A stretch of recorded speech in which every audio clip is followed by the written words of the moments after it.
I had to come outside because filming in the sun just hits different. And originally, I discovered Panther Coffee in Sunset Harbor. I was up there.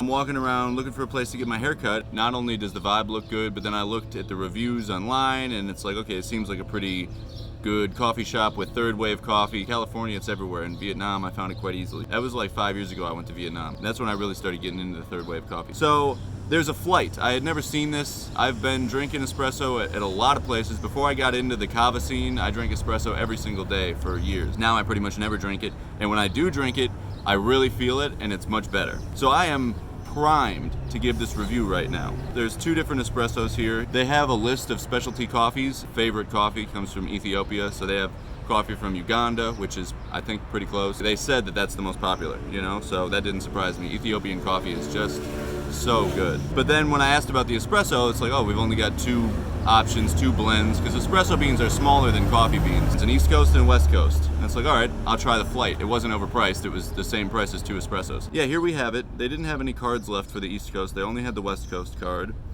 Tasting notes: sweet lemonade, malted chocolate, raspberry, Concord grape, round velvety finish.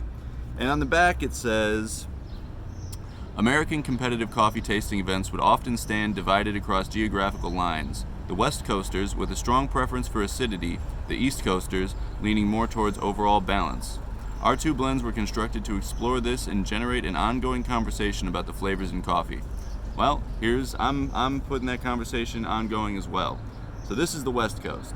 And we didn't get it on video with the crema. It kind of depleted fast. I should have been quicker with the video.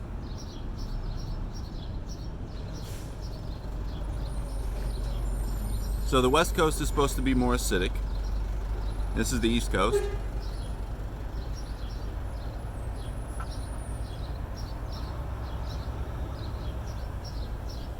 And that is it.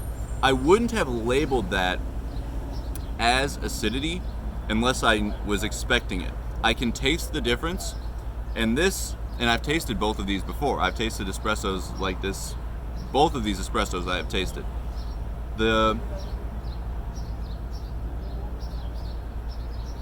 Meaning at other places. The West Coast is definitely more popular, I want to say. Like,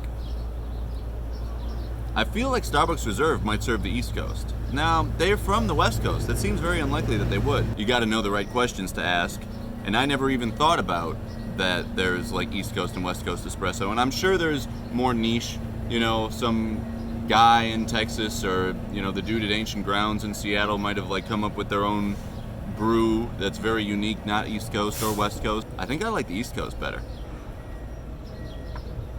Now that I can sit down and taste both of them, I like the East Coast better. I guess they didn't come out at the same time. It was like one espresso got done and then the other got made, you know, so I could have been filming earlier. I don't know how the crema looked on the East Coast. I didn't really see it when it first came up, so they might look the exact same. The East Coast had a darker, like, color to it, you know, and even here in the empty ones, you can kind of see this is the East and this is the West, you know.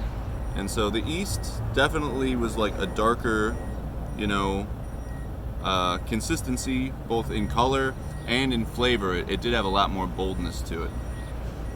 Well, anyway, that's my review of the espresso at Panther Coffee. It is all slaps. It was really good. Both of these were hella good.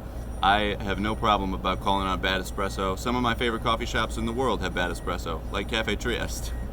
And I still go there when I'm in San Francisco, you know. Love the baristas there, all hella cool. But it's the business owners that make the decisions. And they're just not doing third wave coffee. That is the main difference. Third wave coffee, you have to ask a barista what that is. My name is Spark Twain.